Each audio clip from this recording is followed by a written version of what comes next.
ពិតជាខ្លាំងមែនអាមេរិកបានបាញ់ពន្លិចនាវារបស់អ៊ីរ៉ង់ជាង20គ្រឿង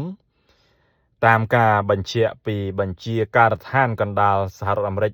CENTCOM កាលពីថ្ងៃពុធទី4ខែមិនិនាឆ្នាំ2026សហរដ្ឋអាមេរិកបានបាញ់ពន្លិចនាវារបស់អ៊ីរ៉ង់ជាង20គ្រឿងស្របពេលដែលសង្គ្រាមនៅមជ្ឈិមបូព៌ាកាន់តែរីកធំទៅនៅក្នុងសេចក្តីរាយការណ៍របស់ BBC នាវាដែលអាមេរិកបាញ់ពន្លិចក្នុងសង្គ្រាមប៉ុន្មានថ្ងៃមុននេះរួមមានទាំងនាវាចម្បាំងខ្នាតធំ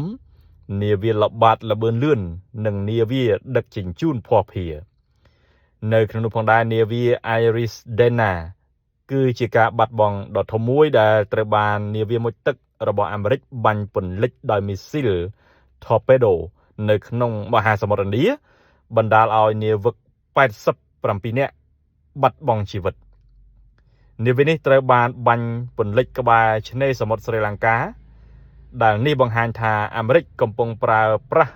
ប្រព័ន្ធស៊ើបការណ៍កម្រិតខ្ពស់ដើម្បីតាមដាននិងកំទេចរាល់ទ្រព្យសម្បត្តិយោធារបស់អ៊ីរ៉ង់ដែលព្យាយាមចាក់ចេញពីមូលដ្ឋានឬព្យាយាមបង្កើតសមរភូមិថ្មីនៅឆ្ងាយពីដែនទឹករបស់ខ្លួន